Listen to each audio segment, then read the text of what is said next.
barrier every single day, every weekend, 24/7. It does not matter. Tell them what breaking the black barrier mean, man. What they look Man. like. What is man? black, man? What is black? Copper Color Productions, man. Huh? The Copper Color King Cash Morals and Money, man. Let's get it. Black King, stand up for understand what black is. It's the essence, it's the culture. We've been on this earth, you heard? The Bronx was called for Apache. Huh? The Bronx was called for Apache, man. Oh, last breed, bro. We bringing it back, last breed. Really forever flying in this bitch, man. For the ancestors, baby.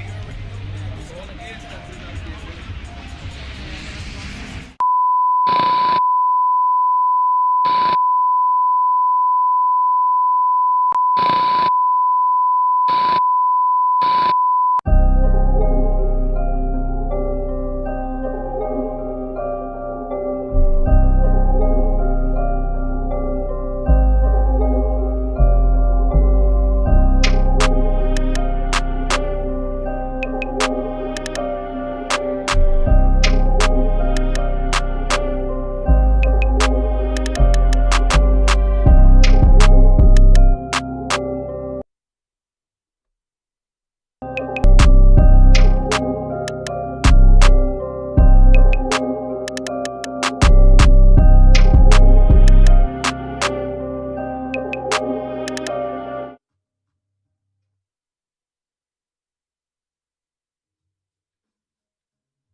All right, man. We back in this bad boy, man.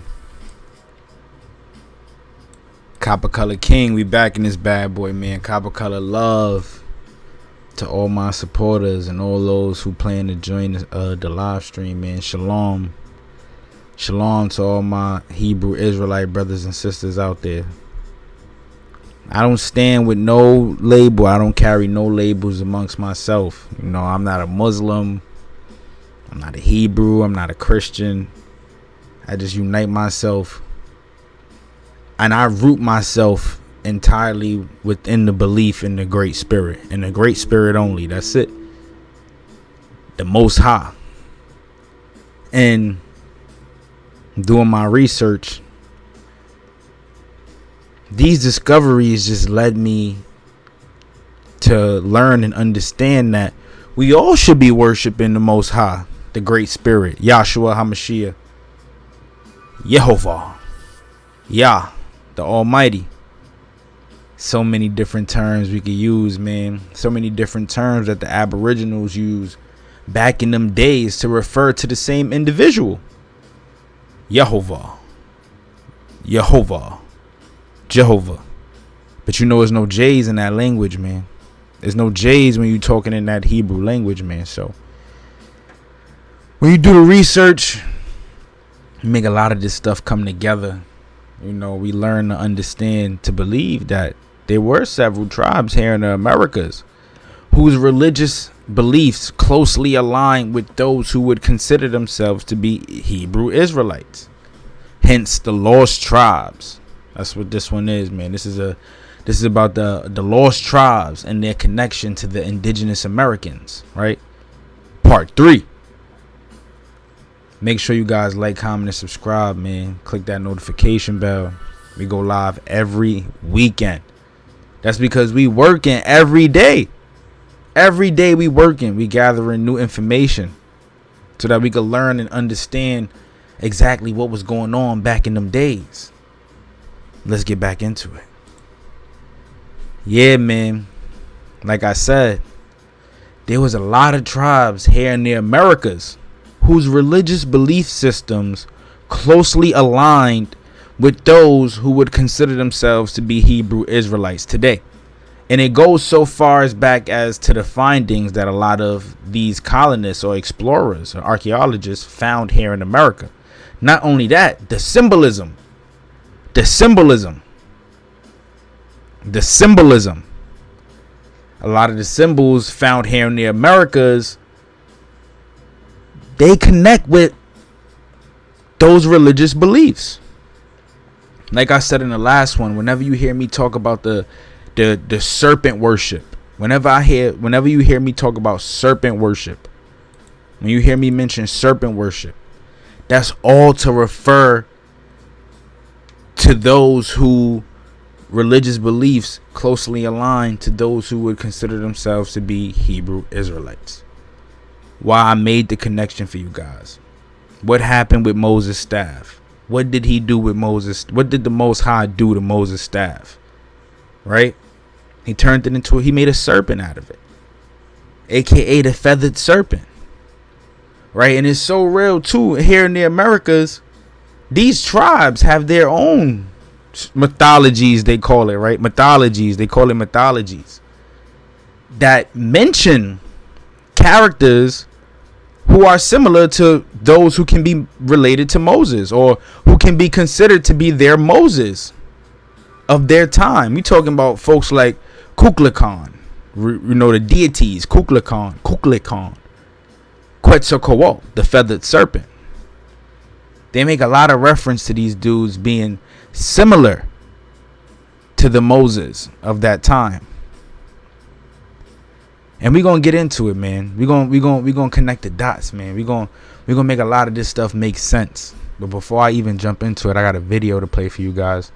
Make sure y'all check this out, man. This clip right here, this is what I'm talking about. This is the information that we got to gather so that we can understand and connect these dots. These people were copper colored. There's nothing that nobody can say out there that can take away from the fact that these brothers and sisters that were walking around once upon these times were of a melanated skin complexion. That means if Quetzalcoatl was a real person, he was a black man. If Kukulkan was a real person, he was a black man, a copper colored man, a melanated individual. So like I said, man, I got a clip for y'all. We're going to jump into this clip. We're going to make this stuff make sense. Like I said, it's all about the research, bro. So when we doing the research, we just got to make a lot of it make sense. Make it make sense. Now, but before we even get into the video, right, I just want to revisit this slideshow.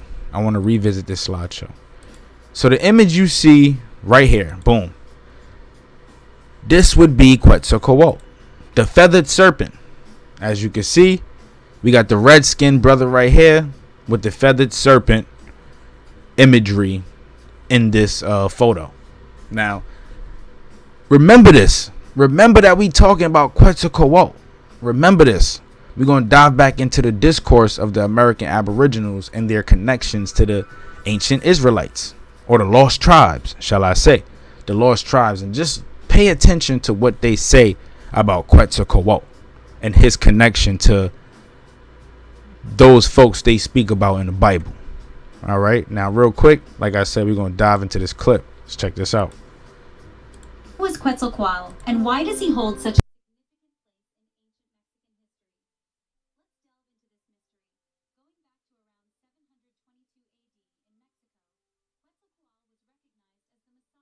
seers and astrologers?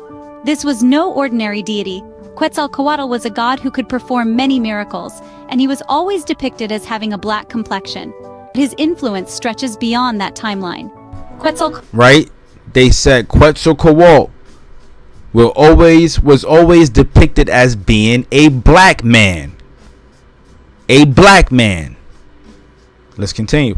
Quetzalcoatl, also known as the feathered serpent, was a revered figure even before the Aztecs, dating back to the 6th century AD among the Mayans, where he was known as Kukulkan. In Aztec culture, he held an exceptional role, believed to be the creator god, the one responsible for the creation of all mankind. Interestingly, in many older depictions, Quetzalcoatl, or Kukulkan to the Mayans, was depicted as black, a fact that was generally accepted among scholars and historians. But the question remains, why was Quetzalcoatl, a deity so deeply rooted in Mexican culture, depicted as black? But before we get into the rest of this video, we want to take a quick second to tell you about our special limited with us forever to the video. Quetzalcoatl was not just a revered figure in Aztec culture. His influence stretched back to the 6th century AD, even among the Mayans, where he was known as Kukulkan. In these ancient societies, the god was often portrayed with a black complexion, a fact that may initially surprise us.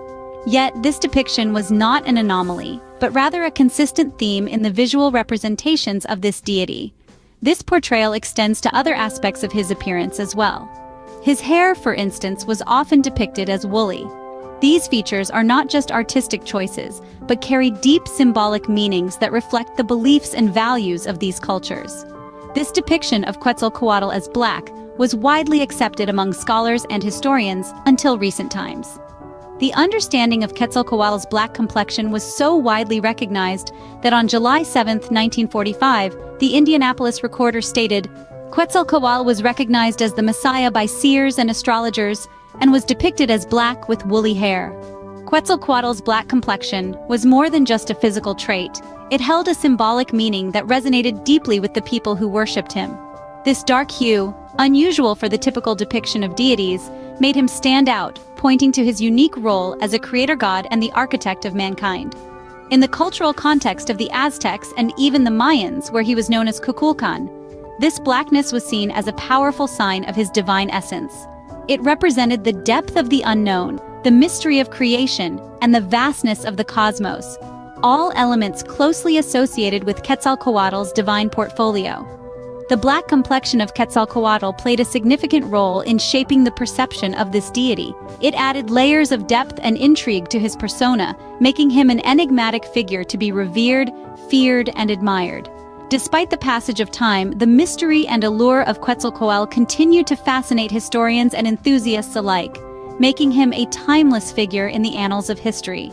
Trust us when we say, this journey through America's hidden black past is just beginning. If this glimpse into a world lost to time has captured your imagination, smash that like button, and don't forget to... His blackness was a testament to his divine prowess. Quetzalcoatl's blackness was a testament to his divine prowess. Now, I heard what they said, man.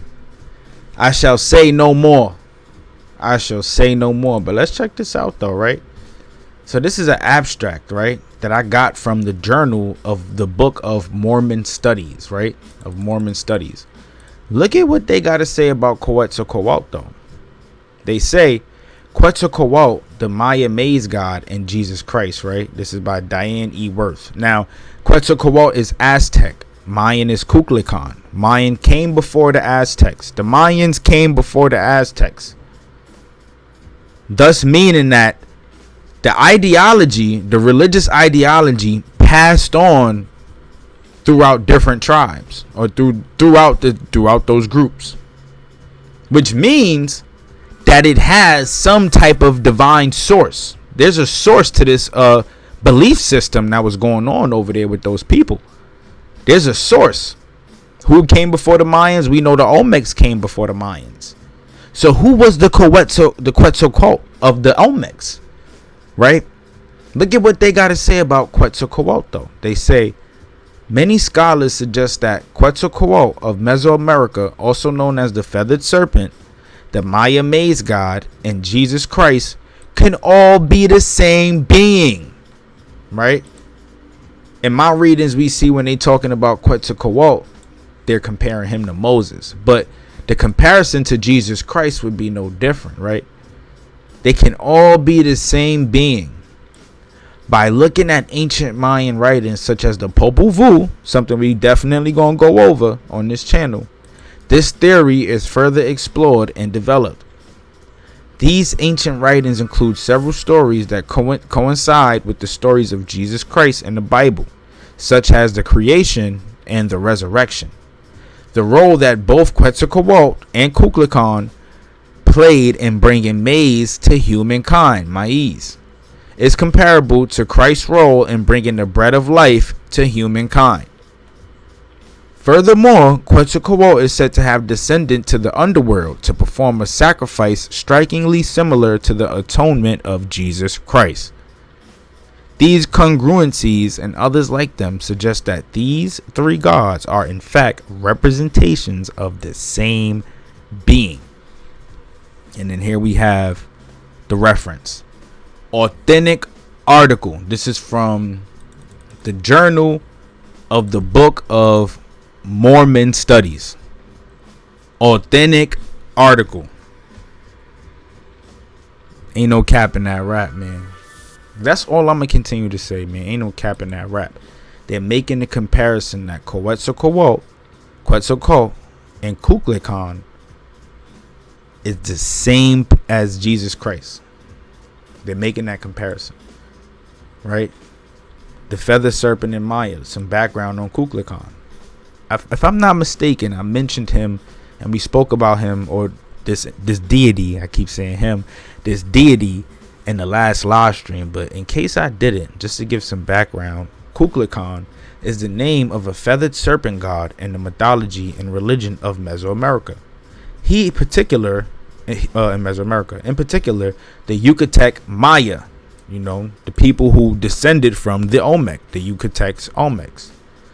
He is also identified as the feathered serpent god, Quetzalcoatl, by the Toltecs and Aztecs, as Gukmats to the Quiche Maya of the Guatemala, and Ecatl, the wind god of the Huscatecs of the Gulf Coast. So all of these different tribes, right, or groups of people, Toltecs, the Gukmats, the Ecatl, the Huscatecs, all of these people had a similar belief system when we talking in terms of Quetzalcoatl, Kukulkan, Jesus Christ, the feathered serpent. They all have a similar belief system. Now, mind you, a lot of this stuff predates Christian beliefs. Or if anything, right, while that was going on over there on the east, this stuff was at its peak over here in the west. These religions are older, way older. And the question that people, or that I have to most people now, is where do most folks think these belief systems come from? It's no coincidence that they are very similar to the beliefs in Jesus Christ and Moses and the lost tribes, or whatever the case may be. Because when you think about the lost tribes, you got to think about it. What makes them lost? Their history. No one knows or understands their history. Their history is lost. Their migration pattern is lost. That's the same thing that we could say about a lot of the Aboriginal mythologies over here in America. This is why they call them mythologies. Religion and mythology ain't too different. It's the same thing. It's the same exact thing. It's just that what distances the two is that link. They severed that link. So now we won't even be able to make these connections ourselves without even doing research, because there's nothing that remains in our libraries or our history books that speaks about this information. Halito. We on Big Chief business right now. Big Chief business. That's what we on. Halito though, family. What it do, chicken stew? We in this bad boy, man. But yeah, they severed that link. So we won't even be able to make that connection now because of that missing information. But you know, we got artifacts. Like I showed y'all in the last live stream. We got the Great Serpent Mound. Right? In the shape of a serpent. Why was it erected in the shape of a serpent? Well, when we get into the mound, back into the Mound Builders book, and we dive back into that chapter, all of it is going to make sense. It's all going to make sense. Right? We got the Bat Creek Stone with the Hebrew hieroglyphs on it, right? The Hebrew inscriptions. The Bat Creek Stone found here in America. Right? And then we got the Commandment Stone. I spoke about this one in the last live stream. Right? This is the Commandment Stone. The 10 Commandments stated right on this stone right here. What's good in the Amerindian hood? It's all good in the Amerindian hood, man. You know, everything all good on this side. They love it on our side, baby. They love it on our side. That's why we keep dropping these gems, man. They love it on our side. I like that one. What's good in the Amerindian hood? I like that one. But yeah, man, the Commandment Stone, right? The serpent at the tip of the pyramids. If I'm not mistaken, this is one of the Aztecan pyramids. They got the serpent. Let's check it out.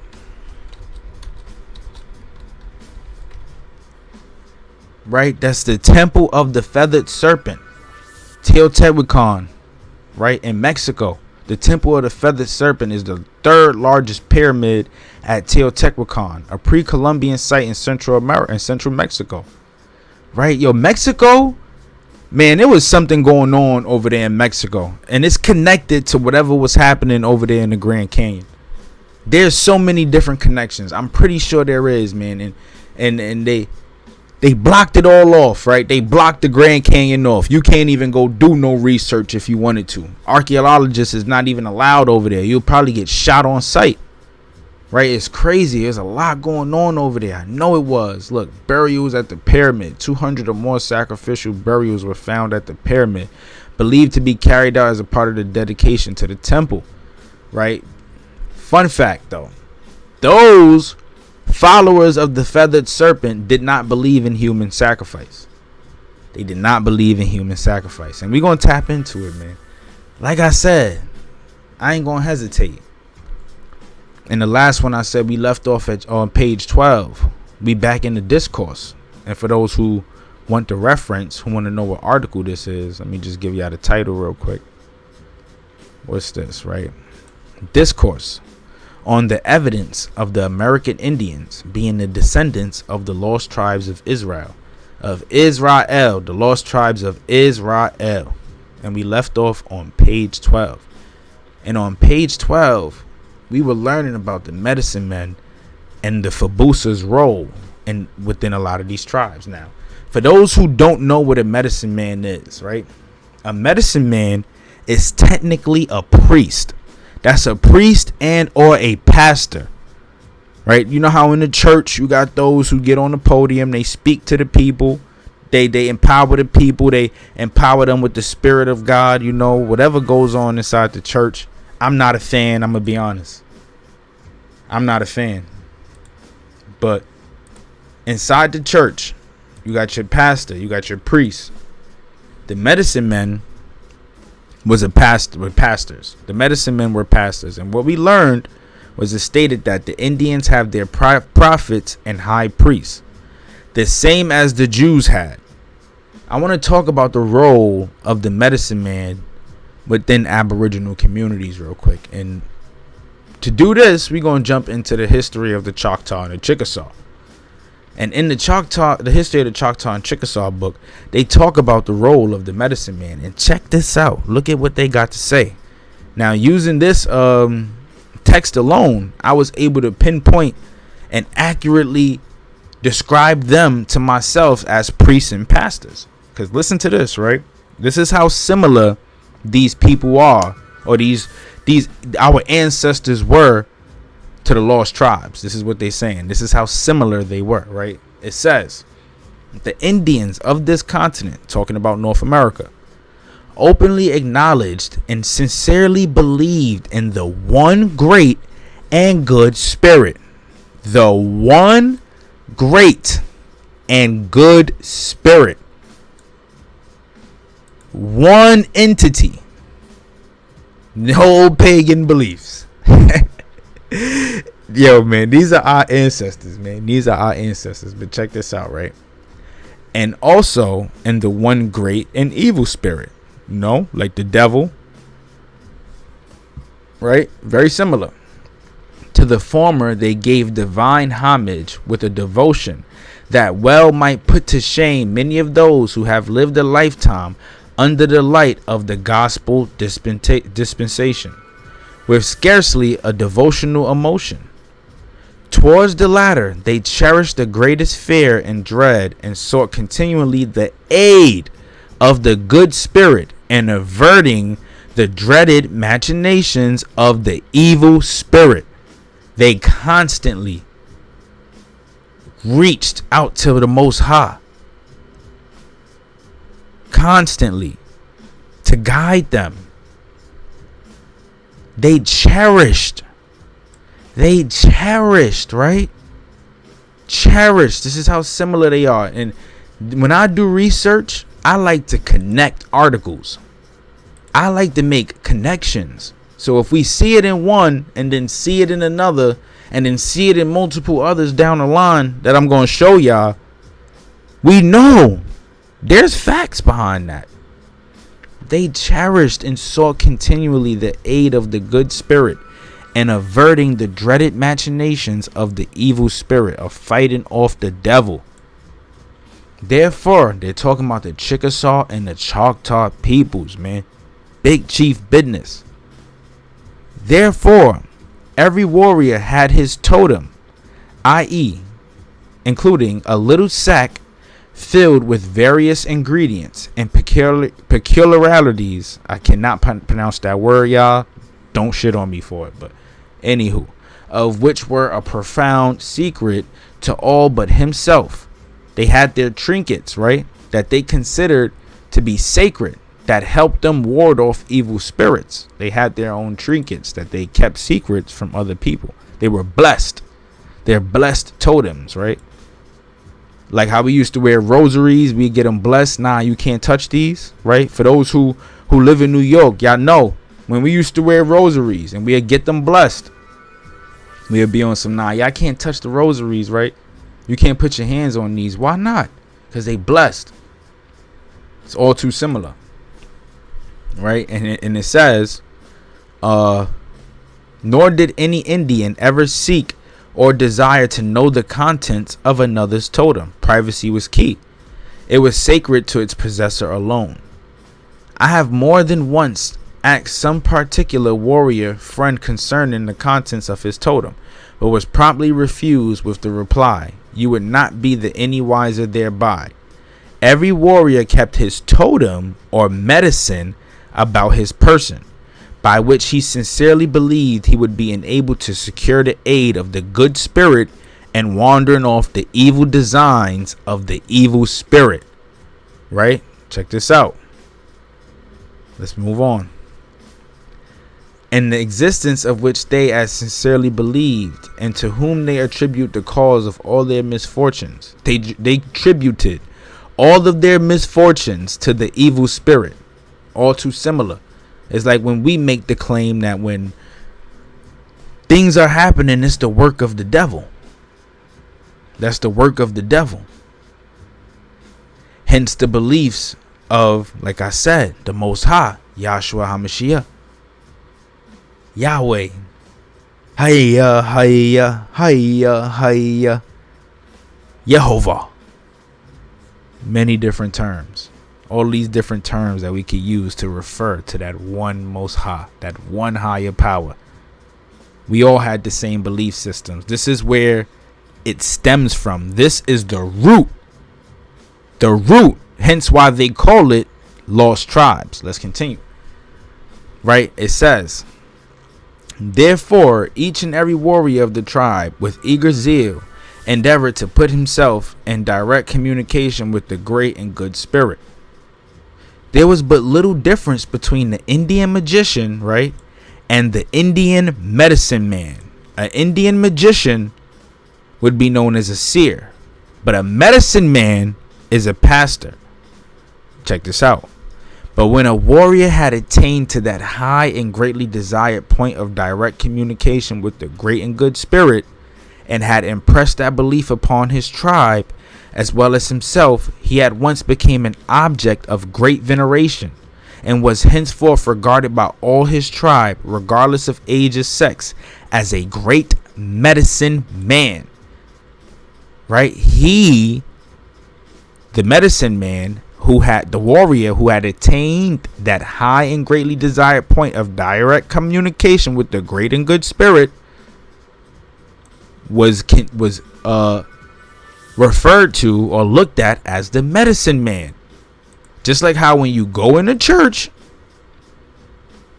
Oh, this is from my brother. Let me tell you real quick. I just showed the folks. I'll give everybody a view. Oh, this is different. Sorry. This is the history of the Choctaw, Chickasaw, and the Natchez by H.B. Cushman. Go check it out. The history of the Choctaw, Chickasaw, and the Natchez by H.B. Cushman. Right. But yeah, let's continue. It's a good book, bro. It's a really, really good book. Like, you're going to see a lot of this. All over this book, bro. All over this book. They're going to be talking about a lot of this all over this book. I'm going to show y'all another part. Right? But yeah, so look. Almost got into it. So yeah, like I said, the man or that individual, no matter age or sex, male or female, once they had attained that high and greatly desired point of direct communication with the great and good spirit, they were deemed and regarded by all the tribe as the medicine man, the pastor, and or the priest, upon whom had been conferred supernatural powers to foretell coming events, to exorcise evil spirits, and to perform all kinds of marvelous works. All right, real quick. Kukulkan, Quetzalcoatl. If these people were actual individuals, they would have been the medicine men of that time. The pastors, the priests, those who preach the good word. Similar, very similar. What they had over there in Mexico was also over here in the Americas. Let's make it make sense. The Choctaw and Chickasaw were some of the tribes who migrated from Mexico. They were escaping the idolatry and the attack from Hernan Cortez on the Aztec peoples. You can call some of these folks Aztecs, as a matter of fact. We just so distant from it, right? They've been through so many different changes, physical changes, right? Physical changes, right? They are not the they are not the Aboriginals we once knew before. These Native Americans, they are Siberians, right? We're gonna talk more about them too. Those Chinese, those Tartars that migrated over here and called themselves Inuits, Native Americans. They migrated over here long after our ancestors dwelt on this land. Long after. It's been so long, right? Once we get go back into the mound builders, the history of the mound builders book, we gonna see. They're gonna give timestamps to us, right? I'm not gonna sit here and act like I'm a calendar or a geological clock. I get all my information from the research. So once I pull a book out, we're going to be able to put the timestamps on things, right? This, that many years ago, 12,000 years ago, 15,000 years ago. We're going to start pulling them timestamps out, right? But let's continue.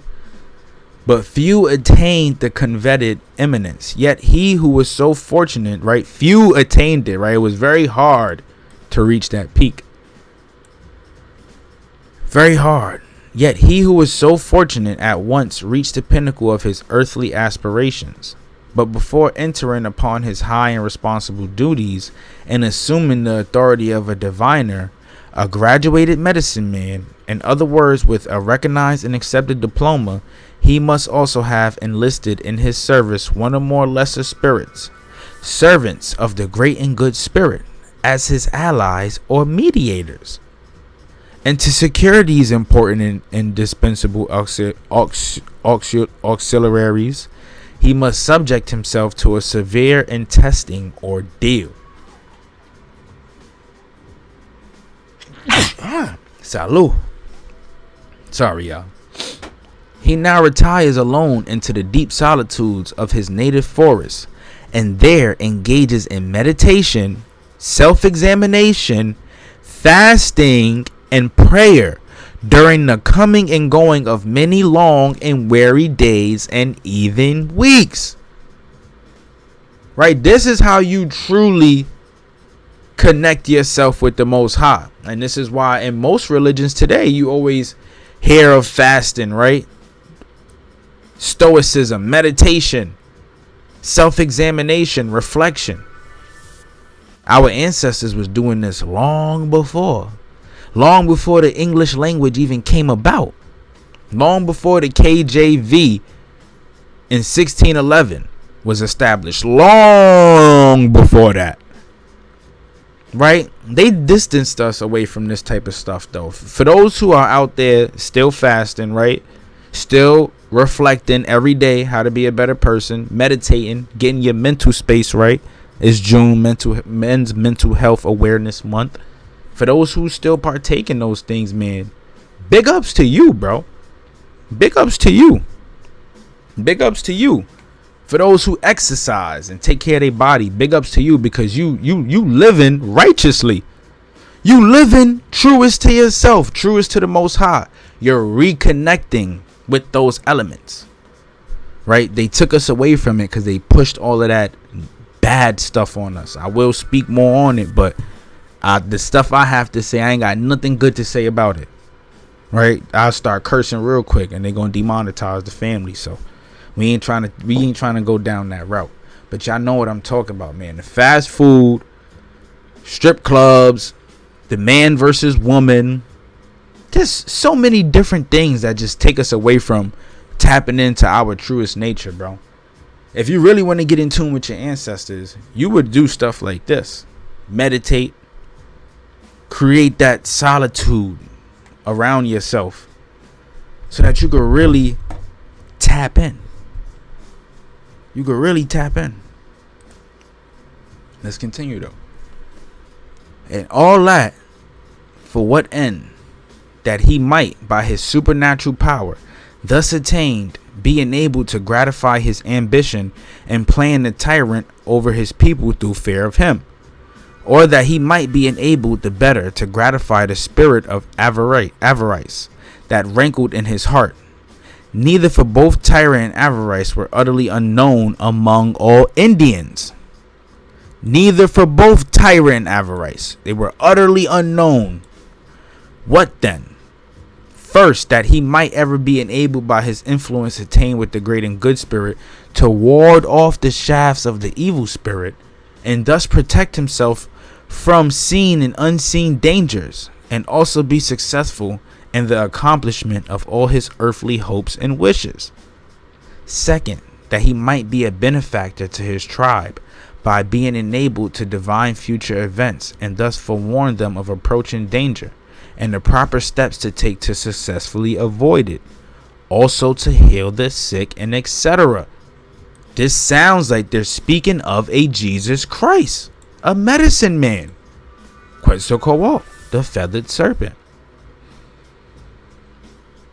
Yet, no doubt, when he left his place of prayer and self-examination and returned to his people, he sincerely believed that he had been admitted to the special favor of the great and good spirit, and was fully prepared to exercise his new acquired supernatural attainments for his own benefit and to the interest of his tribe.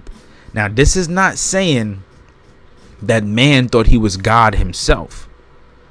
This is just saying that he retreated in solitude, tapped in with himself, and asked the Most High to bless him.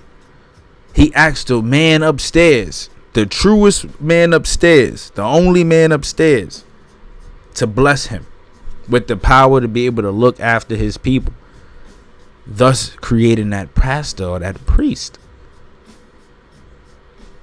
Bible full of lesser magic. Nah, for real though, man, we could talk about this for hours, right? I got so much in this book of the history of the Choctaw, Chickasaw, and the Natchez. I'm not even through 629 pages yet. I'm only up to probably like about 450 pages, and there's so much to talk about. But like I said, when we get one article, we always got to reconnect it with the other. So we spoke about their Indians and their prophets and high priests. That's the medicine men. The Fabusa is a pole. It's a pole staff, something similar to what Moses held, right? That same staff that Moses held, that the Most High turned into a snake, right? The staff is first mentioned in the book of Exodus. When God appears to Moses in the burning bush, God asks Moses what he has in his hand, and Moses answers a staff. The staff is miraculously transformed into a snake, and then back into a staff, transformed into a serpent. The Fabusa is the staff. Just to give y'all a breakdown. The Fabusa is the staff. But yeah, so we just learned who the prophets and high priests were. The same thing as what the Jews had. We're going to dive back into the discourse now. It says, these prophets and priests were not hastily selected, but chosen with caution from the most wise and discreet. And they ordained their high priest by anointing, and have a most holy place in their sanctuaries, like the holy of holies in the temple.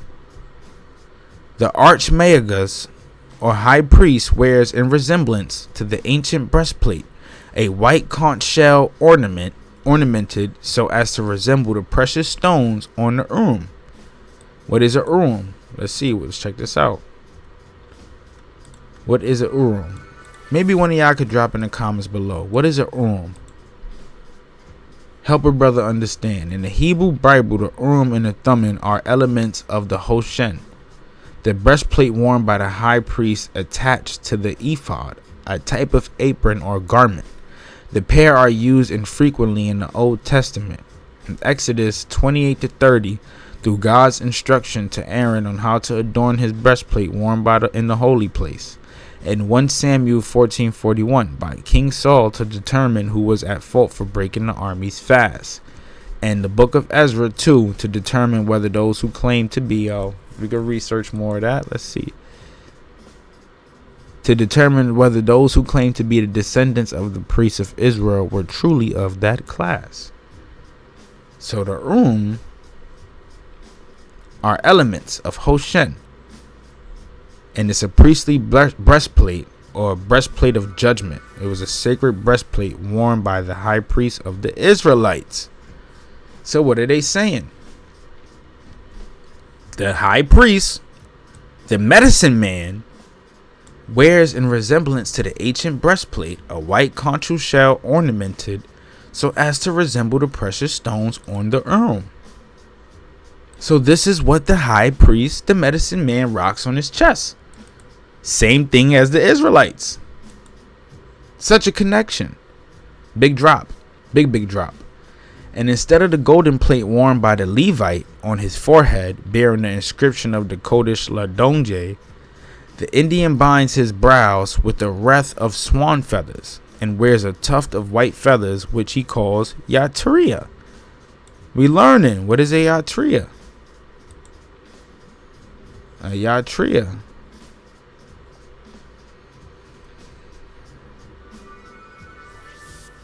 All right, maybe one of you guys could drop in the comments. Let me know, what is a Yatria? What is a Yatria? The Indians have their ark, which they invariably carry with them to battle well guarded. Ark of the Covenant. And speaking of the Indian places of refuge, James Adair, for those who don't know, missionary, stayed with the Choctaw and Chickasaws, if I'm not mistaken, for an extremely long time. Observed them for an extremely long time. And from his observations, he deemed it that they were justly and very connected to the lost tribes.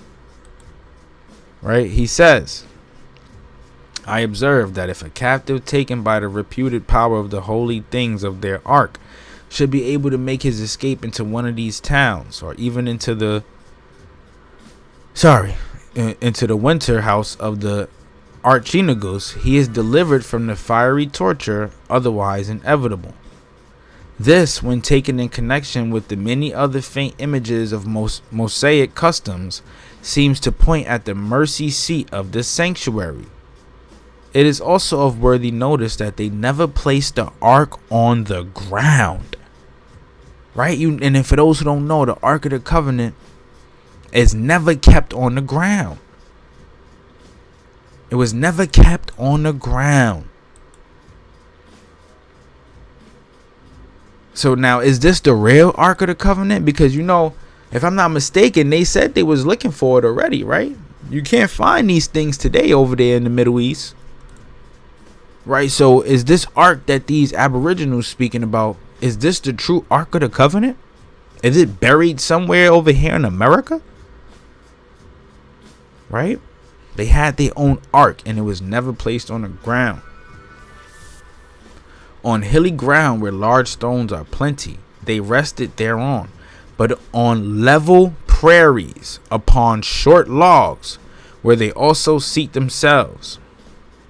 And when we consider, continues Adair, and what a surprising manner the Indians copy after the ceremonial law of the Hebrews and their strict purity in the war camps, that Opay, the leader, obliges all during the first campaign which they have made with the beloved ark, to stand every day they are not engaged in warfare, from sunrise to sunset, and after a fatiguing day's march and scanty allowance, to drink warm water embittered with rattlesnake root, very plentiful, in order to purify, that they have also a strong faith in the power of their ark, as ever the Israelites had in theirs.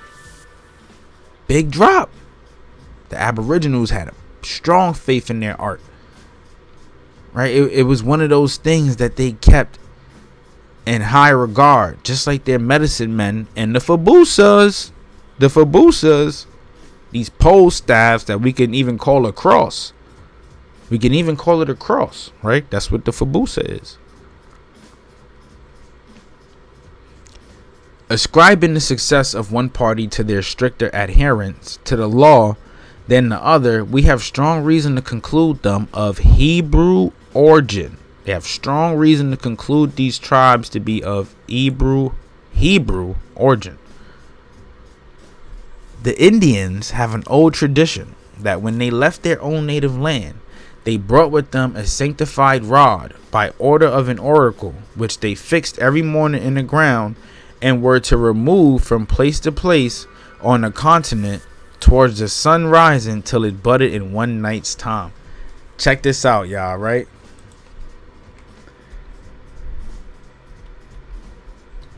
Check this out, y'all. Right, check this out. What part we gonna get this from, right? I need to draw this connection. Check this out, right, y'all? This is so beautiful. This is so beautiful. This is beautiful, right? So what they said, right?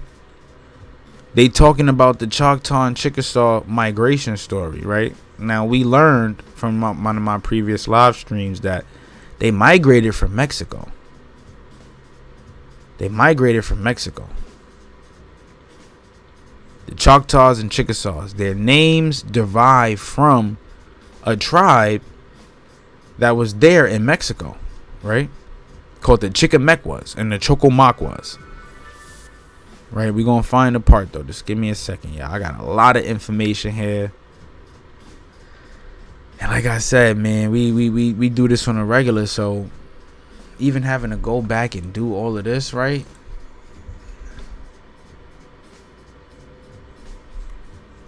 Right here, what it says.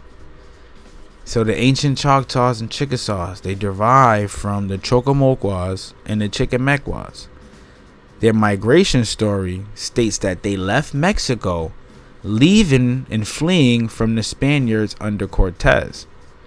Right now, check this out.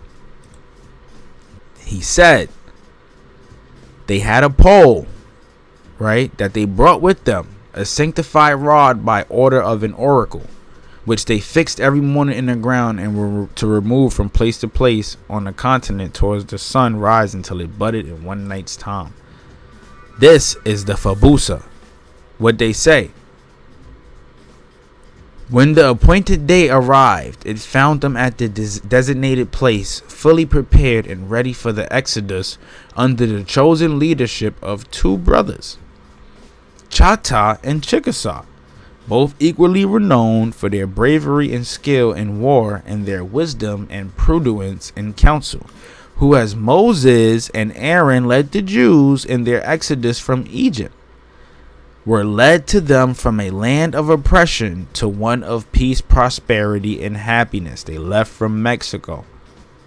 The evening before their departure, a Fabusa, a pole, was firmly set up in the ground at the center point of their encampment by the direction of their chief priest, their chief medicine man, and prophet, whose wisdom in matters pertaining to things supernatural was unquestioned, and to whom after many days fasting and supplication, the Great Spirit had revealed that the Fabusa would indicate on the following morning the direction they should march by its leaning, and as the star led the Magi to where the world's infant Redeemer and Savior sweetly repossess.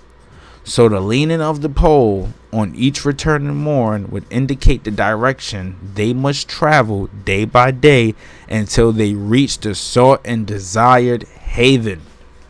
The Choctaws and Chickasaws used this Fabusa to migrate out of Mexico to escape the idolaters and the Spaniards under Cortez. This tradition, right, is similar. Right, I have seen other Indians. Wait, what they said? Hold on, sorry, y'all. They said the Fabusa, it was removed from place to place on the continent towards the sunrise until it budded in one night's time. I have seen other Indians, says the same writer, who related the same thing. Instead of the miraculous direction to which they limited in their western banishment, it appears more likely that they refer to the ancient circumstance of the rod of Aaron. 2 books we see this in, y'all. 2 books. The rod of Aaron refers to any of the walking sticks carried by Moses' brother Aaron in the Torah.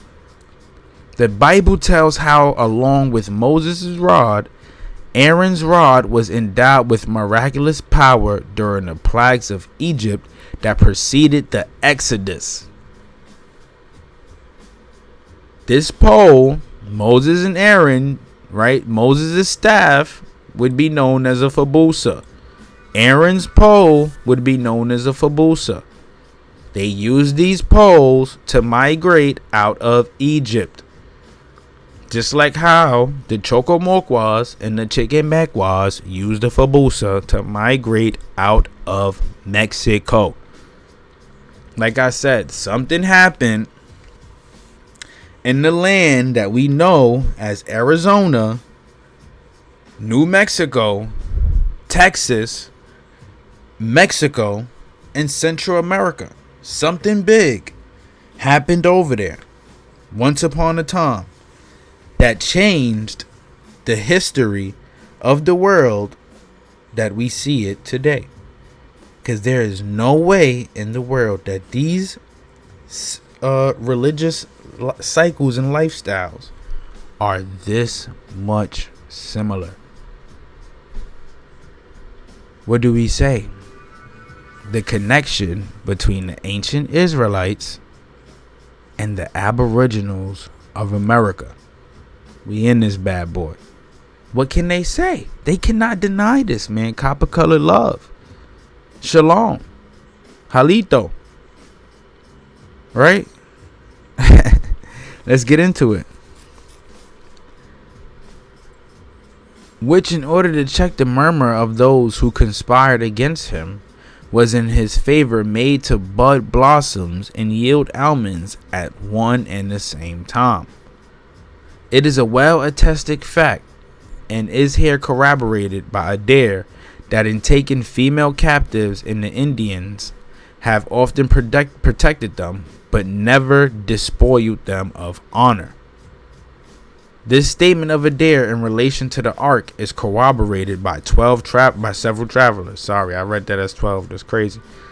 Major Long, a more recent traveler in his expedition to the Rocky Mountains, says in relation to the Ark, it is placed upon a stand, is never suffered to touch the earth. No person dare open all the coverings. Right? What they say about the Ark. People who've opened it and died, opened it, went blind, wild stuff like that, right? This been an ancient Aboriginal tradition. Nobody opened their Ark. No person dared to open the Ark. So when you hear people talk about it now, let's think about it. This stuff was happening hundreds of years ago. They was dealing with this stuff hundreds of years ago. Tradition informs them that curiosity induced 3 different persons to examine the mysterious shell, who were immediately punished for their profanation by instant blindness. Right? Once they opened up the Ark, they went blind. This is the Jewish punishment pronounced for looking on the Holy of Holies. Even now, for looking on the descendants of the high priests, who alone have the privilege of blessing the people. The most sacred fast day uniformly kept by the Jews is the Day of Atonement, usually falling in the month of September or early October. This is deemed in every part of the world as a most solemn fast, and great preparations are made for its celebration. It is in the nature of expiation of sin, of full confession, penitence, and prayer, and is preceded by ablution and preparation of morning prayer for some time. So this is what they talking about, the Day of Atonement, right? This is what the ancient Israelites and Jews did on the Day of Atonement. Check this out. It is a very sacred fast which lasts from sunset on one day until the new moon is seen on succeeding evening. It is not in the nature of a gloomy, despondent penitence, but rather a day of solemn rejoicing, of hope and confidence, and is respected by those most indifferent to all other festivals throughout the year. Precisely, such a fast with similar motives and nearly at the same period of the year is kept by the Indian natives generally, right? They partake in the same fast every year. Adair, after stating the strict manner in which the Indians observe the revolutions of the moon, and describing the feast of harvest and the first offerings of the fruits, give a long account of the preparations and putting their temple in proper order for the great Day of Atonement, which he fixes at the time when the corn is full eared and ripe, generally in the latter of the end of September. Right? Now, unlike the idolaters who did human sacrifice, right, who were partaking in human sacrifices, right, and sacrificing all sorts of animals, the idolaters who were sacrificing humans, our ancestors were partaking in things like the green corn ceremony. What is the green corn ceremony? May you ask. I would love to put you on. This is something I want to tap into myself. But you know, you got to grow your own plants on some real, like, heavy, like, agriculturalist stuff like that. You got to grow your own plants. And I advocate that everybody in this world learn how to plant. Learn how to plant fruits and vegetables and stuff like that. Learn these things. I'm actively learning myself. And all of these things that I'm going to learn, I'm going to implement so I could partake in the green corn ceremony, right? It's also known as the busk. It's an annual ceremony practiced among various quote-unquote Native American peoples associated with the beginning of the yearly corn harvest. Now, this ceremony is typically held in June to early August, but it happens at different times of the year, right? You see what it say? The Choctaw communities partake in it. The Chickasaws, Creeks, Muskogees, all of the tribes, I would say, that they make these connections to partake in the green corn ceremony, right? Love your fruits, and when you're growing them is even better. I'm watching millions of YouTube videos now. Get some information on that, right? And then get you some pots, some soil, right? Some seeds, and just start testing shit out. Eventually you'll figure it out. But this is what we all need to return to, right? So it says, now one of the waiters proclaims with a loud voice, for all the warriors and beloved men whom the purity of their law admits to come and enter the beloved square and observe the fast. He also exhorts the women and children with those who have not been initiated in war to keep apart according to law.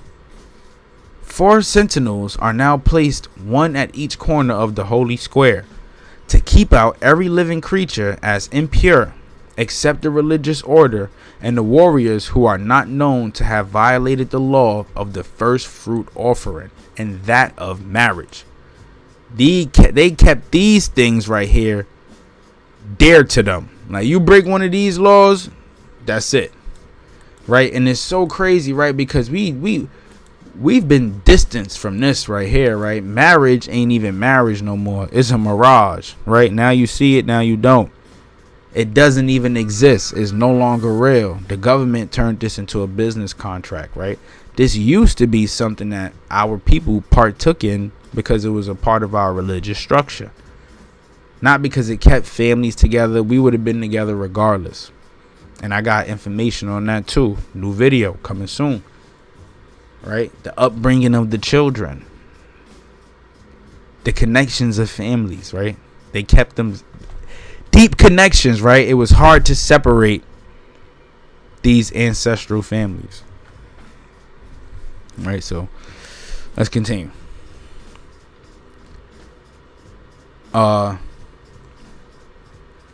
They observed the fast till the rising of the second sun, and be they ever so hungry in the sacred interval. The healthy warriors deemed the duty so awful and disobedience so inexpressibly vicious that no temptation would induce them to violate it. Right? Resist to temptation. Right? Strong core values to resist to temptation. No submitting to temptation, right? They resisted temptation in all aspects. That's why if you broke a rule or you violated, you would be outcast. They at the same time drank plentiful of a decoction of the button snake root in order to vomit and cleanse their sinful bodies. In the general fast, the children and men of weak constitutions are allowed to eat as soon as they are certain that the sun has begun to decline from his meridian altitude. Right? Where did the Muslims get their fast from? Where did they get their aspects of a fast from, man? Ancient America, the true old world. We started this ish. Big dog! Big dog! What it do, chicken stew, man? We got the minister in the building. Yes, sir. Yeah, bro. We live on the Morals and Money platform right now, man. A minister in the building, man. A minister in the building. What it do, chicken stew, big dog. But let's continue. Right, where we was at? Oh, right. In the general fast, the children and men of weak constitutions are allowed to eat as soon as they are certain that the sun has begun to decline from his meridian altitude. Where did they get their religious belief systems from, man? We started this shit, man. Ancient America, the true old world. We started this. We are the blessed children. We are the lost and found. Right? Why don't you know anything about your ancestry, right? Why did they classify you as black? Why else would they do that? Ask yourself that question. Because the minute you find out,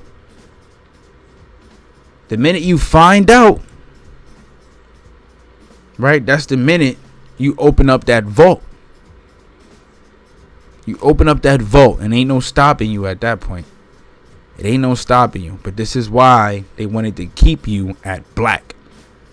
No matter where you migrated from, your ancestors, Europe, right? Even if some came from West Africa, we know a lot of West African tribes migrated from the Middle East. And some of these people in the Middle East have connections to these same individuals. Right? So no matter where they came from, there's still some connection. No matter where they came from. But overall, we started it here first in America, man. They got all this stuff from us. We started it, right?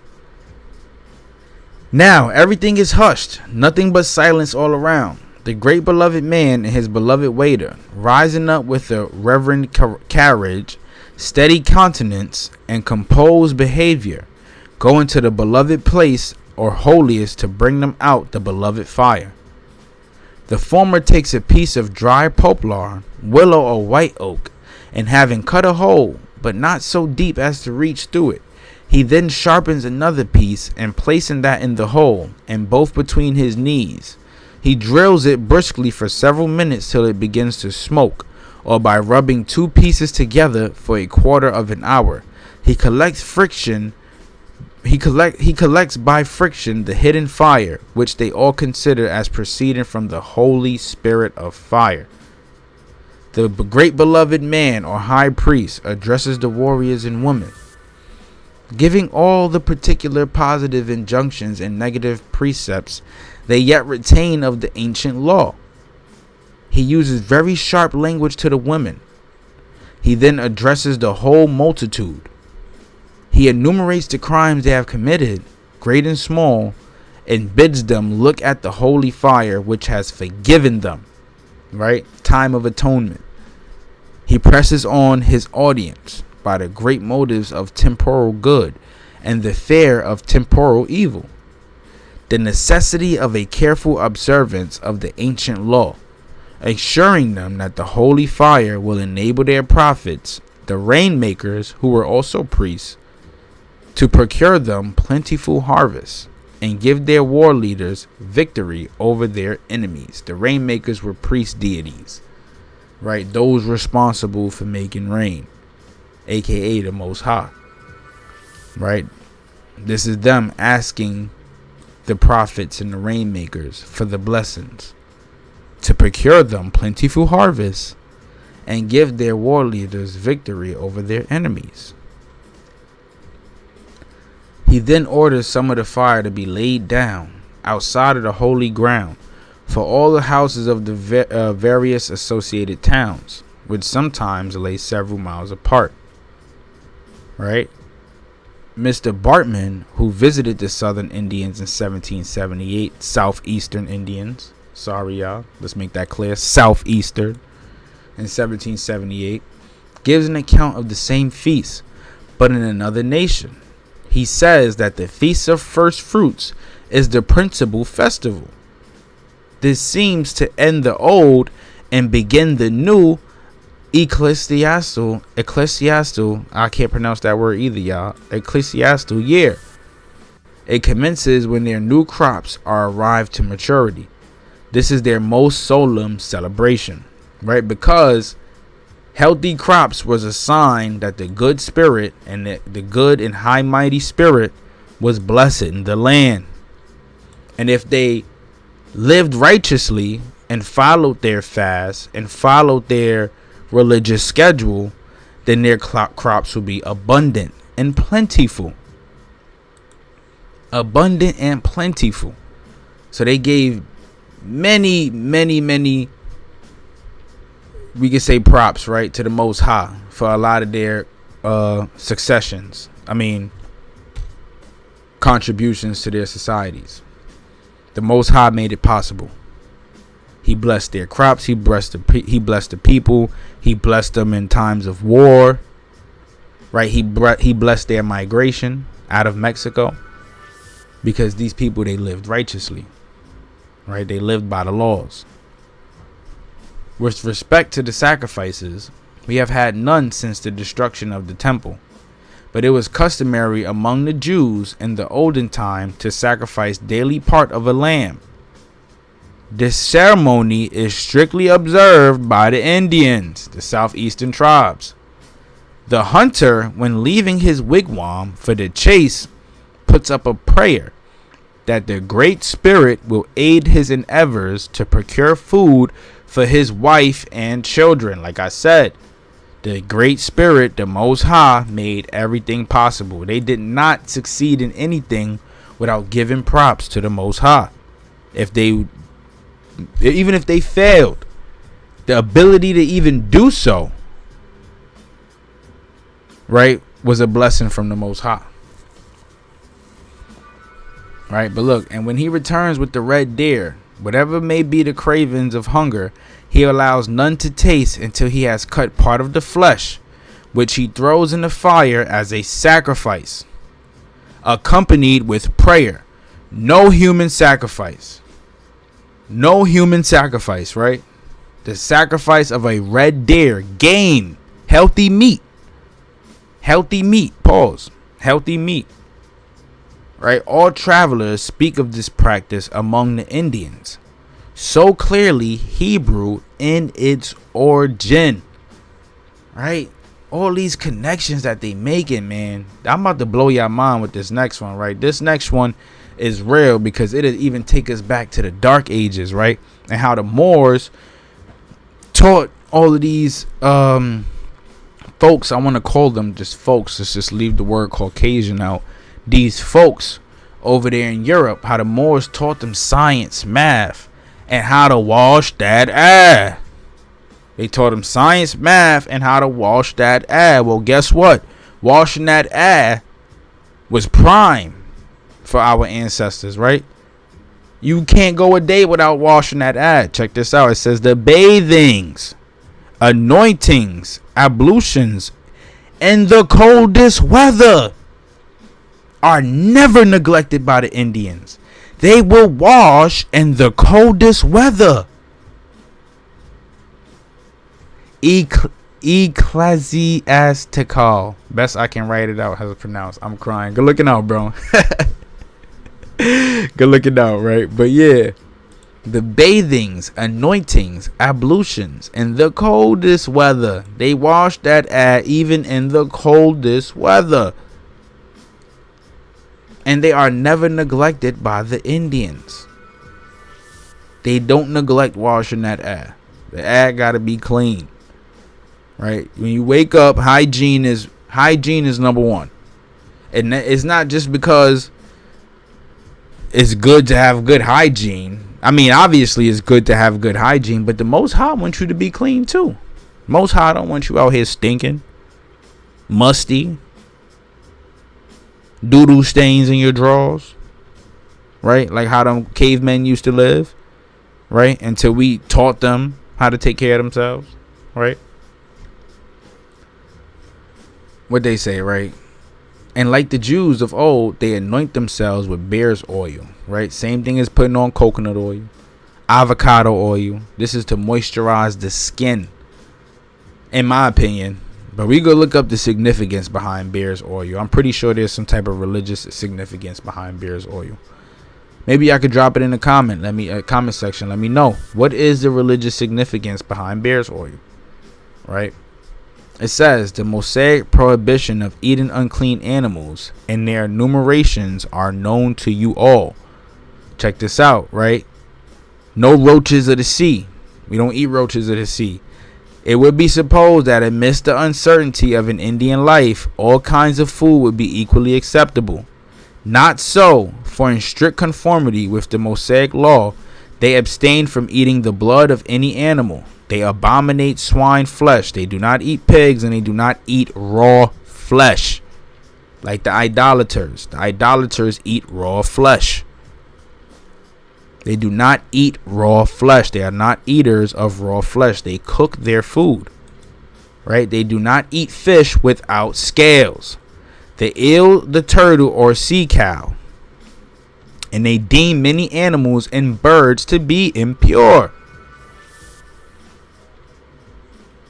Just to let y'all know, this means that game, buffalo, deers, buffaloes, possibly cows, beef, fruits, nuts and seeds, pause. This is what comprised of the Aboriginal diet. And it's different now. We don't get those same foods anymore. And it's so crazy because they took that power away from us. When you build big cities, you take away from the need of having to promote agriculture. Right? These big cities, everything moving so fast. That's why you create fast food. You get it on the go. You don't got time to farm. Right? We in a rat race. Oh, wow. I am so sorry. I am so sorry, my love. I am so sorry. I am so sorry.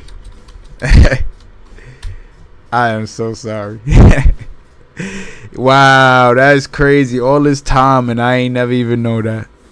All this time I ain't never even know that. Thank you for the love, though. I appreciate you. I appreciate you, love. Thank you. I'm so sorry. Right, but where we at? These facts are noticed by all writers, and particularly by Edwards in his history of the West Indies. Right, we spoke about the Carib Indians too, right? And it's crazy because we learned that fractions of Caribs were cannibals, and the term Carib comes from the term cannibal. But here in this part, they about to make a reference to the Caribs being related or being possibly connected to the lost tribes. So this part I'm gonna do some more research on. But it is definitely possible because Caribs don't describe one tribe of people. Caribs describe multiple different tribes that inhabited the Caribbean islands, some being cannibals and some being against cannibalism. This is why these peoples go to war with one another. Before the arrival of the colonizer, these people over here were having religion wars. Idolaters versus those who believe in the high power. Right? That's the wars. Those were the wars that were happening over here amongst the tribes of the land. And we learn about this in the history of the Mound Builders book because they make it clear that sun worshippers and serpent worshippers were fighting all the time. Matter of fact, the lands exchanged hands multiple times due to the fighting. Right? Due to the fighting. Oh yeah, we could definitely work that out. Too. I got one on my channel. I would love to be a guest on your podcast. I'm definitely familiar with speaking on what I'm comfortable, whatever questions you got or however you want to do it, interview style, does not matter. We definitely could get in tune with it. I would love to. You heard it here first. I would love to. But yeah, what it says.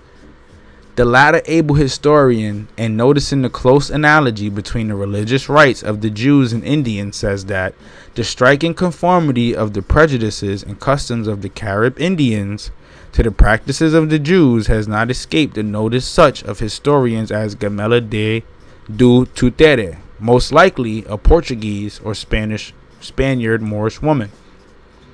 Probably French too. She could be French.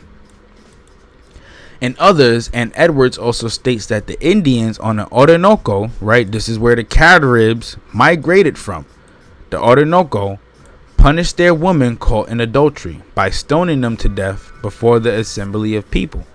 So if you guys haven't checked out my History of the Caribs series, right, I spoke about how the Caribs of St. Vincent and St. Lucia, they migrated out of South America and the Orinoco, right? Let's go to Google Maps real quick.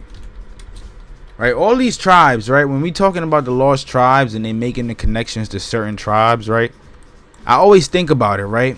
The tribes that they make these connections to are always migrating. Check it out. The Yucatan, right?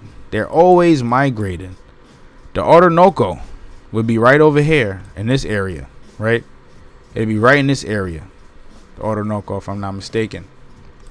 And they migrated out of this area into Trinidad, St. Vincent, Grenada, Barbados, St. Lucia, Martinique, Dominica, Guadeloupe, and Montserrat, right? So you had different tribes of Caribs all the way up until the Dominican Republic, Haiti, well, Haiti, even in Jamaica, the Caribs migrated out of basically Venezuela, right? And migrated through these islands. Different tribes of Caribs. So it could be possible, there could be Caribs out there who didn't partake in human sacrifice, right? Or cannibalism. And could be or have ties to the ancient Israelites. I mean, the Olmecs, Mayans, and Aztecs, when they were trying to escape their genocide, migrated to several different places. Right? I'm a small channel that for free truth. Yeah, man. Get me on. I mean, yes, love. Get me on. Let's do it. Right, let's do it. So yeah, it could be. It was many different Caribs, many different people being described as Caribs, yellow Caribs, black Caribs, and they said these black Caribs came from Africa, which we debunked because they stated that they would die for a land that, quote unquote, belonged to them, right? That's what they said, quote unquote, that it belonged to them. It truly did belong to them, but they tried to take those land rights away from these Caribs, right? Because of the color of their skin. Doesn't make sense. But let's stay focused, right? So what it say? Among the Mosaical laws is the obligation of one brother to marry his brother's widow if he die without issue. Major Long says if the deceased has left a brother, he takes the widow to his lodge after a proper interval and considers her his wife, thus being true. They talk about this in the Choctaw and Chickasaw book as well. This is to keep the family together so that no child is being raised without a father. And being that the father has a brother, he is the next in line to be able to raise that children. And if that father had a wife of his own and a family of his own, then they created one big family together. The brother's family and the children's children now become brothers. Bigger families. A lot of our ancestors come from families and societies like this, right? It would occupy a greater space of time than I can afford to trace a similitude between all the Indian rites and religious ceremonies and those of the Jewish nation, in their births and their separation after the births of their children, and their daily prayers and sacrifices, and their festivals and their burials, and their employment of mourners, and their general beliefs. I see a close analogy and intimate connection with all the ceremonies and laws which are observed by the Jewish people. The festivals, prayers, sacrifices, the separation after births, and the births alone, general beliefs, right? Home births, home natural births, right? They saying they see a close analogy and intimate connection which are observed by the Jewish people. The Hebrews, Eber's descendants, right?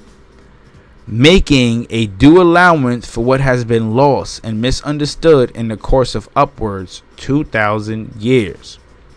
Things about to get more juicy. All right, let's continue. A general belief exists among most travelers that the Indians are the descendants of the missing tribes. Mensa ben Israel wrote his celebrated treatise to prove this fact on the discovery of America.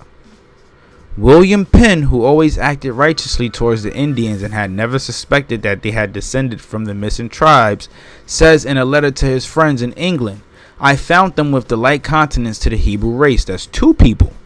I consider these people under a dark night, Yet they believe in God and immortality without the aid of metaphysics, right? Without the aid of anything outside of the belief of the highest, the higher power, the great spirit. If it don't got nothing to do with good spirit, high spirit, nope, keep it out of us, keep it away from us, right?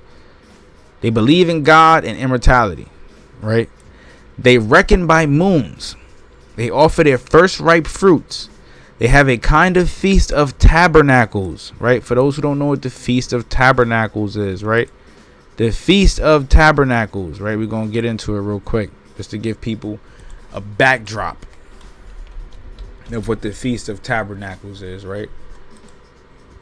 According to the Hebrew Bible, the tabernacle, also known as the tent of congregation, was the portable earthly dwelling of God used by the Israelites from the Exodus until the conquest of Canaan. Moses was instructed at Mount Sinai, the Mount Sinai here in America, huh? Utah? What? Utah? Mount Sinai? To construct and transport the tabernacle. With the Israelites on their journey through the wilderness and their subsequent conquest of the Promised Land, after 440 years, Solomon's temple, ancient Peru, y'all, Solomon's temple, ancient Peru, South America, and Jerusalem, city of David, South America, superseded it as the dwelling place of God. Right? That is what a tabernacle is. What is the Feast of Tabernacles? The Feast of Tabernacles, or Sukkot, is the third great annual pilgrimage festival when the Jewish people gathered together in Jerusalem, not only to remember God's provision in the wilderness, but also to look ahead to that promised Messianic age when all nations will flow to Jerusalem to worship the Lord. The Feast of Tabernacles. They're saying that the Indians had their own Feast of Tabernacles. They are said to lay their altars with 12 stones. They mourn a year and observe the Mosaic law with regard to separation. This is three people. Emmanuel de Moraes, in his History of Brazil, declares that America has been peopled by the Carthaginians and Israelites. And as to the Israelites, he says nothing is wanting but circumcision to constitute a perfect resemblance between them and the Brazilians. Right, let's check this out real quick, right?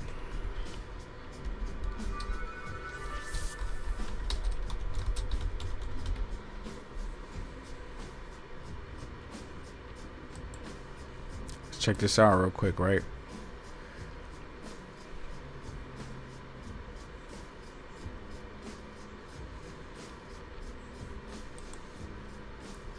Dighton Rock. We spoke about this in the last one. All the way up here in Massachusetts, right? From Massachusetts all the way to South America. Like, this is still here in America, right?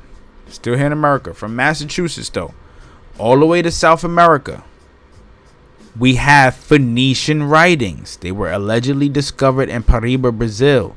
It tells of a Phoenician ship which, due to a storm, was separated from a fleet sailing from Egypt around Africa. It also mentions the pharaoh Necho, or Necho II. A transcription was shown to Ladisu de Souza Melo Neto, director of the National Museum of Brazil. He first accepted the inscription as genuine, but by 1873, philologist Ernest Raven convinced him that it was a forgery. Right? They convinced him. Not saying that it's true, but they convinced him. But they found Phoenician writings in Brazil. So from North America all the way to South America, we have Hebraic scripts, Phoenician writings, right? And we know Phoenician was a writing style or a language spoken by multiple different people. The Phoenicians, some Carthaginians spoke Phoenician, right? Let's fact check that.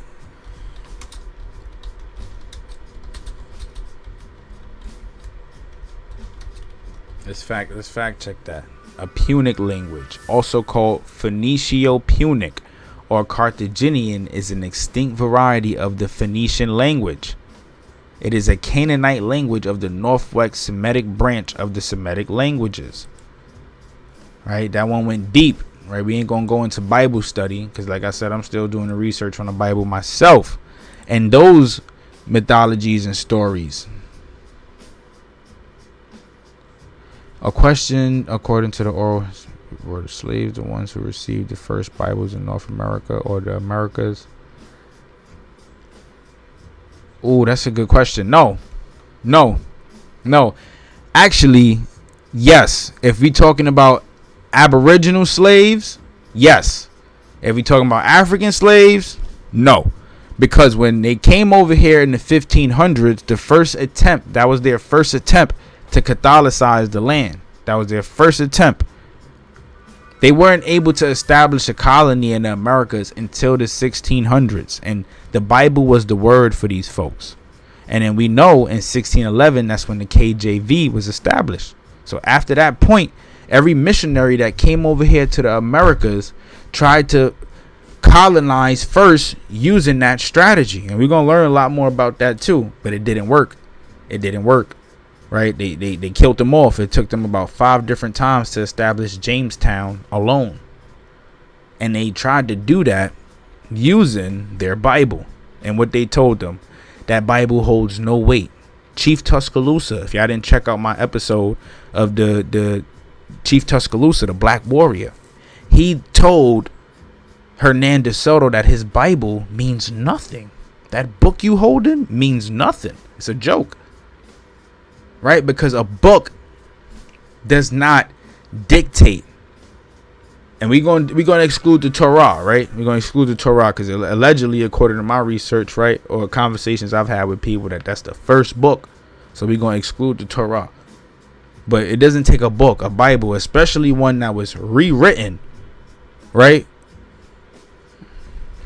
They used Google Translate to rewrite the Bible. They used their form of Google Translate to rewrite the Bible. And they established the KJV and brought that over here and used that to colonize our people.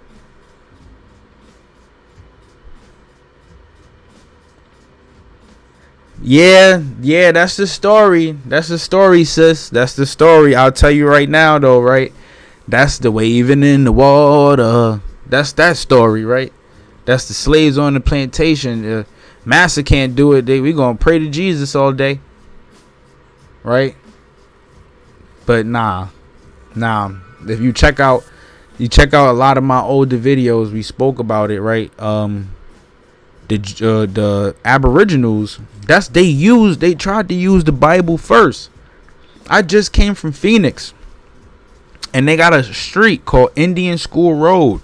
And in the 1800s, they had over 300 missionary schools established on that street alone. And those schools were established for about 150 years prior to that.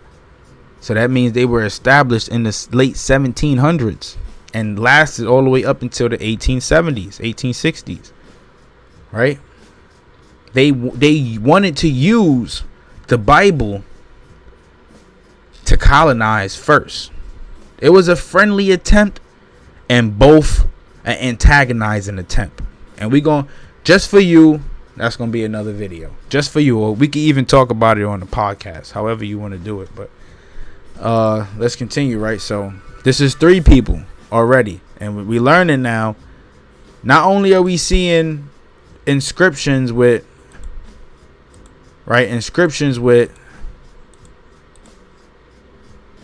Hebrew script on it, right? But we see Phoenician, Hebrew, Carthaginian script all throughout the Americas. All throughout. Right? The Reverend Mr. Beatty, a very worthy missionary, says, I have often before hinted that I have taken great pains to search into the usages and customs of the Indians in order to see what ground there was for supposing them to be a part of the 10 tribes. And I must own to my no small surprise that a number of their customs appear so much to resemble those of the Jews, that it is a great question with me whether we can expect to find among the 10 tribes, wherever they are at this day, all things considered, more of the footsteps of their ancestors than among the different Indian tribes. That's 4 people. And then Monsieur de Guingues, and French historian, speaking of the discoveries made in America before the time of Columbus, says, these researches, which of themselves give us a great insight into the origin of the Americans, lead to the determination of the route of the colonies sent to the continent. And he proceeds to give reasons for his belief that greater part of them passed thither by most of eastern extremities of Asia, where 2 continents are only separated by a narrow strait, easy to cross, assuming that they came across the Bering Strait. Now, this may not be entirely true, because this does not explain how you have copper-colored Aborigines in South America. Their migration patterns got them coming from Southeast Asia, passing through the Polynesian Islands. Right? It just doesn't make sense to me. They give this theory and say that the tribes traveled south to Mexico, then back up north. That doesn't make any sense. They've been here in America. They've been here. Right? They've been here.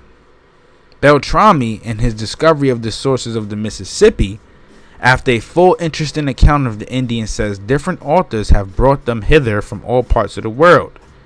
I was not first induced to join with those who derived them from Hebrews. It seemed impossible for me to doubt that by doing so, I should be building on an impregnable foundation. He then proceeds to prove their Asiatic origin by many interesting facts. The late Earl of Crawford and Lindsay published his travels in America in 1801. It is curious and pleasing, says he, in reading the travels of those who have been among these people, to find how their customs comport with the laws of Moses. Followers of Moses, the feathered serpent. Quetzalcoatl. Check this out. And after describing at length their religious rites and ceremonies, his lordship emphatically observes, it is a sound truth that the Indians are descended from 10 tribes. And time and investigation will more and more enforce its acknowledgement. They are saying that over time, this will only become more of a fact and less of an opinion, due to the new findings and archaeological evidence. Right? It is, however, in Mexico and Peru that we must look for the most enlightened and the most wealthy of the Indian race. On the representations of Montesini, who traveled in South America, the learned Rabbi Mensa ben Israel, and as I have said before, wrote his famous work La Esperanza de Israel, which he published in Amsterdam in 1650, endeavoring with great zeal to prove that the Indians in North and South America were the descendants of the missing tribes. And Cromwell, whom the work was dedicated, was greatly interested in the evidence produced on that occasion. What does it say? Montesini, however you pronounce his name, traveling through the province of Queef. Where's Queef? Or Keef? It's Keef. Where's Keef?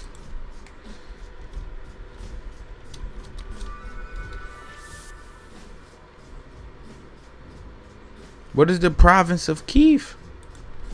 Is this like a holy land? Right? Found that his Indian guide was a Jew. So going through the province of Keef, wherever this may be, possibly South America, found out that his Indian guide was a Jew. Right? And pursuing his inquiries, discovered that immense numbers lived behind the Cordilleras. Assuming this means homes or blockades or something like that. Francis, the name of his guide, admitted to Montesini that his god was called Adonai. Adonai. Right? For those who don't know,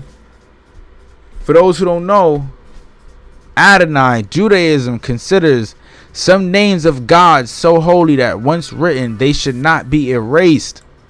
Adonai. The tetragrammation is never pronounced in Adonai, the Lord, or Hashim, the name, is substituted. Adonai, the Lord, means the Lord. It means the Lord. So this Indian Jew in South America called his God Adonai. And that he acknowledged Abraham, Isaac, and Jacob. Right? For those who don't know Jacob is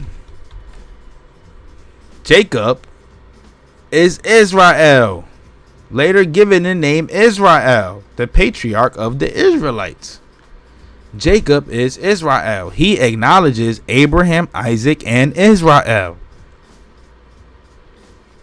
and his ancestors, and they claim to have descended from the tribe of Reuben. Where does the tribe of come from? And I would go through the 1611 right now myself, but that's going to take up too much time. The tribe of Reuben descended from Reuben, eldest son of the patriarch of Jacob. Right? Reuben is Israel's son. Eldest son. Reuben is Israel's eldest son. So this Indian said that his ancestors descended from Reuben, Jacob's, Israel's eldest son. Acosta contends that they have a tradition relative to the flood, to the biblical flood,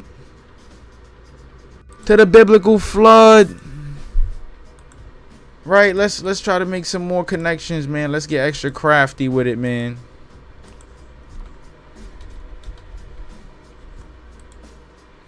Right? The Choctaws and Chickasaws had a tradition that had a strong resemblance to the account of the deluge, the flood. So flood myths, they all across the board, right? What it say? It is not fiction or fable, but the actual tradition of the ancient Choctaws as related to them, to the missionaries in 1818, when this knowledge of the flood of the Bible. Does one reply they obtained it from the early European explorers of the continent? Not so. Not so. For the earliest explorers speak of the North American Indians, various traditions of the flood. So the flood myths go all the way, they in multiple tribes, I mean. Right? That they preserve the rite of circumcision. They offer the first fruits, and in Peru, city of David, right? They eat the Paschal lamb. Well, Peru, not the city of David, but Cusco could be the city of David. Peru is just ancient land. And multiple different peoples had their hands on that land, right? Just the Incas. Man, listen, this history, it go deep. It go deep, right? It go deep.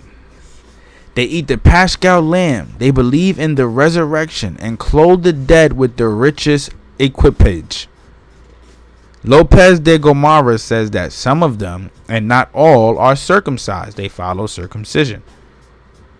Acosta continues. The Mexicans point out the various stations as their ancestors advance into their country, and it is precisely the route which they must have held had they been immigrants from Asia. Mensa ben Israel declares that the Indians of Mexico had a tradition that their magnificent place of worship had been built by a people who wore their beards and were more ancient than their Incas. Right? They wore beards. So when you hear of tribes not having hair on their face, that's because they shave it off or they pluck it off. Right? These folks grew facial hair. In addition to growing hair, they just plucked it off. That was a thing for North American Indians. There you go. You got a KJV from 1901 that shows it was Indians that got the first Bibles. They got the first everything. They got the worst mistreatment of slavery. They were the slaves, right? That they were saying were being shipped out of the Americas, right? Actually, they shipped out more Aboriginal slaves than any Africans would have came into America. The numbers don't even equate. It don't even equate. Majority of the slaves brought from the Caribbean islands were Aboriginals. They were Aboriginals. French mixed, Spanish mixed Aboriginals. Right? It's a whole hijack behind a lot of that, right? Like Cootie May will be saying. It's a whole hijack, right? They tell us that African stuff because you can't go. It's not easy to go across the Atlantic Ocean and discover your history, man. If you knew how close it was to you, you'll jump to it. But they don't want you to figure that out, right? The Indians of Mexico had a tradition, and their place of worship had been built by people who wore their beards. In the Universal History of 1748, it is affirmed that the Mexicans and other American Indians rend their garments in order to more effectually to express grief. The Hebrew custom at this day. Lopez de Gomara states that the Mexicans offer sacrifices of the first fruits, and when Cortez approached Mexico, Moctezuma shut himself up for the space of 8 days in fasting and prayer, probably hoping that he can make them go away. But who is Moctezuma, right? Who is Moctezuma? The Black Aztec? I spelled that all terribly wrong, right? Moctezuma? The Black Aztec? The man who fought against Hernan Cortez? Moctezuma? Oh, so y'all saying he was a Jew, right? He shut himself up for the space of 8 days in fasting and prayer, hoping that Cortez go away. Emmanuel de Moraes and Acosta say that the Brazilians marry in their own tribes and families. And Escobedo affirms that he frequently heard the southern tribes repeat the sacred notes, hallelujah. When he says southern tribes, they talking about South America, not southeastern United States this time. So this is throughout the Americas. Hallelujah. Malvinda states that several tombstones were found in St. Michael's with ancient Hebrew characters. Check this out. When the Spaniards invaded Mexico, the Cholula, Tower of Babel, was considered a holy city by the natives. Cholula was a city before they built the Pyramid of Cholula, right? With magnificent temples in which the high priest Quetzalcoatl preached peace to man and would permit no other offerings to the master of life than the first fruits of the harvest. Hawa, big facts. Big facts. That's that guy, man. That's that guy. Listen, it's because of brothers like that and why we choose to do what we do. I had to go do my own ancestral research, and I found out the truth. So we gotta spread love, knowledge, man. We gotta spread love and knowledge, right? But what they say, Quetzalcoatl, the high priest, the master of life. The master of life. Who is Quetzalcoatl? Kukulkan Khan. The same person. Right? One just came after the other. Mayans first, Aztecs second. Kukulkan Khan. Kukulkan Khan. Quetzalcoatl, the high priest. The high priest. They made no other offerings to the master of life than the first fruits of the harvest. Right? We know by our tradition, said the venerable Prince Moctezuma to the Spanish Cortez, that we who inhabit this country are not the natives, but strangers who come from a great distance. Big drop. Big drop. big drop. Because why? Why is this a big drop? Why is this big drop? Because there was once a tribe, the Olmecs, that existed in the Yucatan prior to the Aztecs. So if these are the strangers who come from a great distance, and the natives, they picked up their culture from the natives, those people being the Olmecs, we know they were copper colored, then what does this say about the Olmecs, man? Come on, man. What it say? What it say? Don Alonso Iracela in the History of Chile says the Araucanians' knowledge of one supreme being and believe in the immortality of the soul, and the Abbe Clavigo declares that they have a tradition of the Great Deluge, the flood, more flood myths. The laws and ceremonies of the Peruvians and Mexicans have no doubt been corrupted in the course of many ages. Check this out. This is what I said, right, about the Incan towers and temples. Their great and magnificent temple, evidently in imitation of that erected by Solomon, was founded by Manco Capac, or rather by the Incan Yupanqui, who settled it with great wealth. Who is Manco Capac? Let's see his temple. They saying it's similar to a temple built by King Solomon. Right? This is an Incan temple built by Manco Capac. An Incan temple. Let's see if we can find more on it. The legendary founder of the Incan dynasty, Manco Capac. You know, they got this whitewashed image of him. It's a whitewashed image. But we know they say he built a temple that is very similar to the temple. Look at Manco Capac and his black statue, y'all. But it's very similar to King Solomon's temple. And this temple is called God's Gate in the Sun Temple, which was most likely inhabited by multiple different peoples. One calling it God's Gate and the other calling it the Sun Temple. Let's see, who is Incan Yupanqui?